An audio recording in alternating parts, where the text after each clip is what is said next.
Yeah, I think we can go ahead and get started. Did you say we might have one more person joining? Yeah, let's go ahead and get started though. Okay. All right. Well, thanks everyone for coming to our second webinar for the pre-apprenticeship RFA for the pre-apprenticeship program the county is looking to launch. I apologize if my camera goes light and dark. I don't know why it does that, but not great lighting here. But anyway, we'll work through it. We'll power through. So Jayla, if you want to go on to the next slide. So the county is doing this pre-apprenticeship RFA, hoping to launch a program later this fall or later this summer, excuse me. And really what we're testing out here is our theory of change for the pre-apprenticeship program is that we can increase accessibility and success in registered apprenticeship programs for lower income residents who reside in Salt Lake County, and that will get us higher rates of job placement and retention in the construction and building trades and other high demand industries. So really saying that the wraparound services, the career development exposure, the different components of our program should result in economic mobility and retention in these jobs. So some of our program requirements, this program is ARPA funded, so we have to use the ARPA federal guidelines are a max of 300% of the federal poverty guideline and below for all income thresholds for participants. We have lowered that to 200% of the federal poverty guideline and below for our program to try to meet those even more in need. The program must target construction and building trades. I think we set a minimum of 6 in the RFA, careers and occupations in the construction and building trades, but you can target other in-demand industries in addition to construction and building trades, as long as they attach to registered apprenticeships. And the minimum length of program is 6 weeks. So Jayla and I did quite a bit of work to talk with everyone who hosts apprenticeship programs or who works with apprentices and current apprentices, and between the funds that we have to give out, the timeline of that, and the different program requirements that we have set forth in the RFA, we've said that the program must be at least 6 weeks long, but the actual length beyond 6 weeks is determined by the applicant and their program design. Really just looking at the So our 3 main program components for the pre-apprenticeship program are wraparound services, academic and employability skills, career training, and exposure. So wraparound services are those things that that might be any sort of barrier to someone getting a job: housing, transportation, access to childcare, signing them up for SNAP, for WIC, whatever eligible services that they can participate in, making sure that they access those services and connecting folks to mental health support, really just helping them navigate the existing system of resources. Academic and employability skills, this is where we heard, for different particular careers and occupations, you might need a different set of math and algebra or geometry skills, reading and writing, contextualize ESL, maybe you need to complete your GED, and maybe this is the first time a participant has had like a steady stream of income and once they get into their registered apprenticeship program, and they might need help setting a family or a household budget. So these are the types of skills that, for those of us who haven't taken math or algebra or geometry for the past 10 to 15 years, really brushing up on that to make sure that once they get into that registered apprenticeship, that they are successful. And then getting into those apprenticeships, career training and exposure. So we heard a lot that some folks maybe don't know exactly what it's like to be in a particular occupation in the career or the construction and building trades. So by exposing participants in this program to several different career options and occupations within the construction and building trades, hopefully folks can make a more informed choice, pick their career occupation, pick their apprenticeship, and stick with that one instead of sort of doing one for 3 weeks and then hopping around to another one for 3 weeks, then hopping around to another one for 3 weeks, which is not great for participants nor the hosts of those apprenticeship programs. So this part of the wraparound services that we are requiring in our RFA is stipends and or emergency funds and weekly stipends or monthly or end of program completion and an emergency fund for all participants. So these stipends are to help participants who may have lost income because of their attendance in this registered apprenticeship or this pre-apprenticeship program. Maybe they can't attend their regular work, to make this pre-apprenticeship program in in-class time. And it's also just to incentivize 100% attendance and engagement and completion of the program. The emergency fund is something that all of the participants will have access to, and the use of those funds are set by the program providers. So whatever they feel it determines an emergency, anything that is a barrier to employment or barrier to completion can be considered the use of that emergency fund. So we're also asking, or we're encouraging participants, or excuse me, program providers to apply as part of a coalition.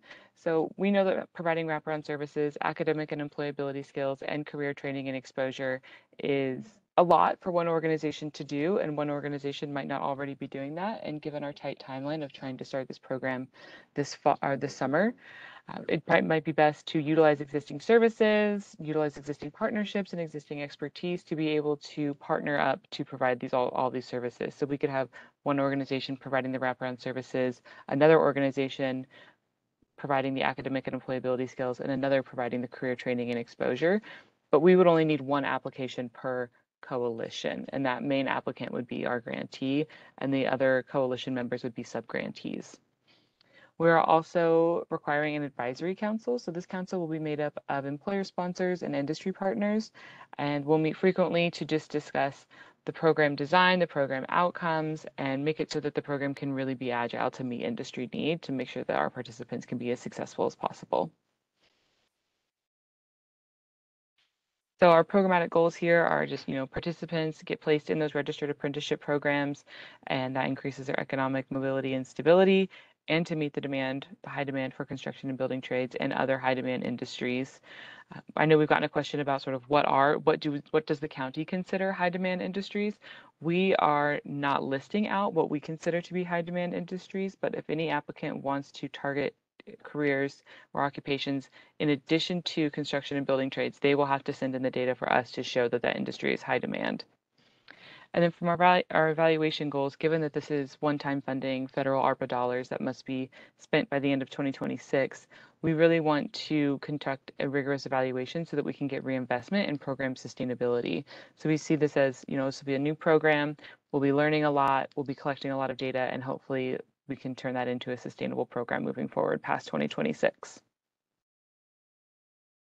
So we're asking a minimum of 200 participants to be served. A 90% program completion rate is our target, with 75% of the people who complete the program actually making it into a registered apprenticeship placement program.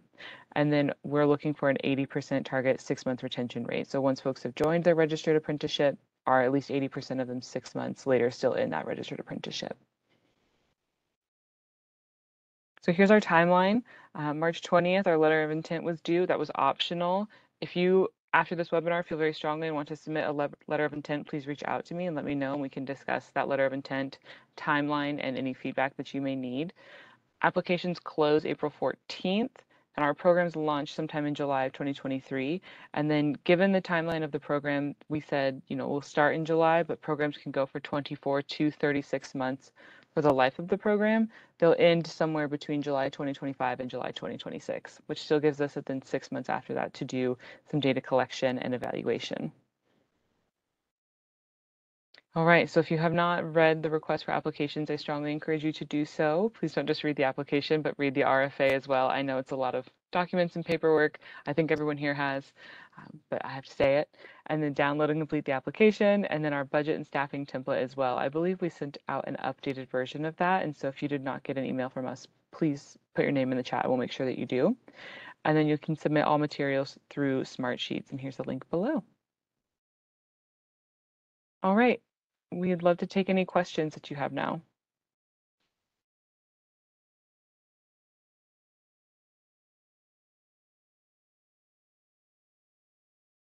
So on the pass-through funding for your coalition partners, I know you can add them later with approval. Is that just because there's some things that I'm looking at that we're wrapping in that may not apply to everybody, more like the wraparound services? So are we able to do that through a stipend to the individual, or are we able to kind of purchase the services on behalf without them being a coalition partner? Oh, interesting. I think Teresa, I might need your help with this one, just from the county's like legalese, what we're actually allowed to do side. I would think that if you want to purchase services for your participants, that would be more of a curriculum and supplies cost to you. If you don't want to formalize them as a sub-grantee and you just want to use that service on an as-needed basis, we would roll that into more of like cost for the program. What do you think, Teresa? We can allow it. We should just make sure in the RFA that we contemplate that, so that we can structure it that way. We may need to issue an amendment to allow for that. But that's a great question. Go ahead, Jayla. We have, Teresa, I don't know if this covers it, but in the budget and staffing template, we have definitions of each line item. And I think that, like Meredith said, would fall under the definition of supplies. Should we should we add that to the RFA as well to just make sure it's as long, if we don't crystal clear say it falls under that definition, we should add it. But if you feel it's already there, we're good. Okay, so it's fine if it's just in the staffing and budget template, but not necessarily. Okay, cool. Great. Or like you said, Chetta, if you wanted to do an individual, like if you wanted to give the money to the participant to go access that service, is that the other option that you mentioned? The other option, and I'm thinking of if somebody just runs across and our wraparound service doesn't include something like a math tutor, right? Right. So, and that's just an example, but I could foresee that a few different scenarios. So it's. I think that could technically maybe fall into the emergency fund if you think that will help someone complete the program. That could fall into the emergency fund. I think we also covered other testing fees in the emergency fund as well. So, yeah, similar too.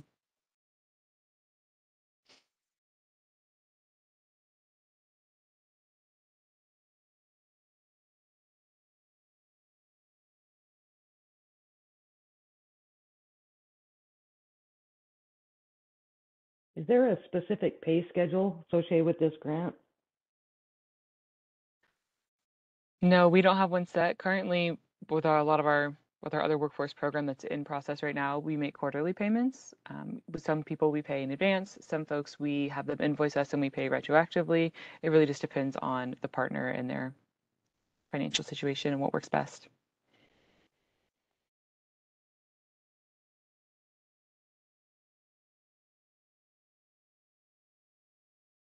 We should, yeah, and we'll send out too. We do have an invoicing template. It's pretty simple. It will just be covering basically the line items that you list in your budget for invoicing. So it's not that cumbersome, I will say, to distribute the funds.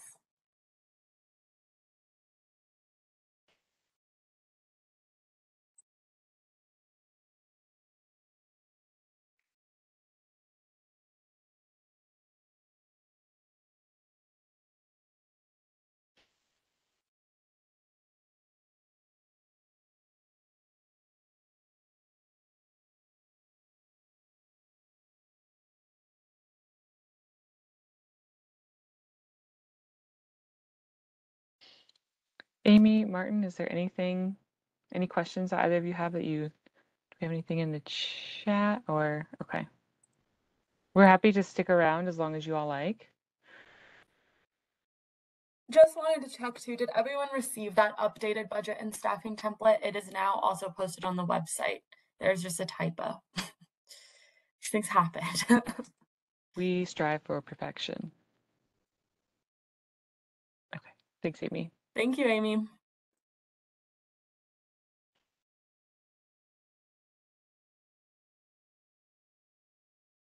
Thanks, Martin.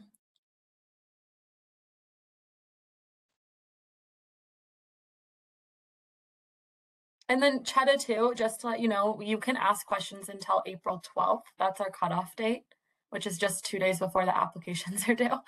So yeah, if anything comes up from between now and then, feel free to ask us. We added quite a few answers to FAQs that we received. Yeah, I read through those. Okay, great. Like I said, I was already working on this when this all came out. And now I'm just kind of going over everything I was working on and accelerating and seeing if it fits for this specific purpose. So. Also, for our other programs, and it's the same for this program, we have that buffer of a few months before programs launch to help with anything. And the county staff provides support for helping get programs set up, answering any additional questions, like all of that logistic stuff. So there is, a few months buffer between the award and when programs should launch. we do that for all of our programs. Hopefully it's helpful.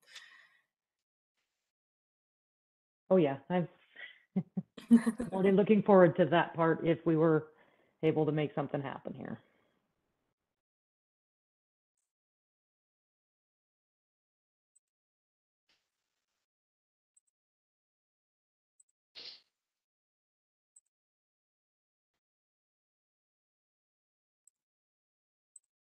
Well, I know we budgeted a full hour.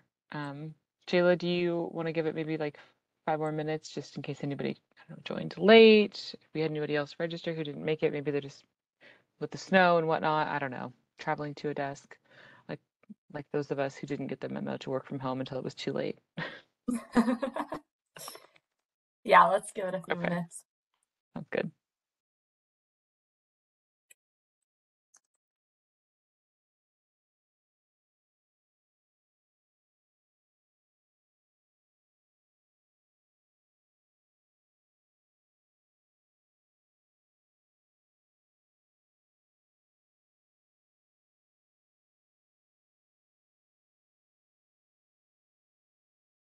Is the intention to have this as a single award recipient, or are you looking at, is the intention to split it between multiple programs, or do you not know?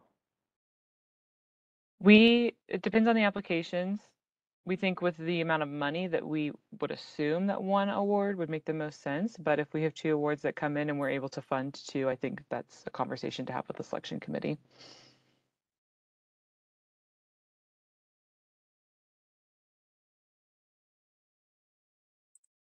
Okay, I dug really deep. That's all the questions I could come up with. They were great. We appreciate you. All right. If I have any questions, I'll reach out and I think pass out. Look, I'm on the mailing list, so Perfect. you guys have a great day. Be safe. Thanks. You You too. too.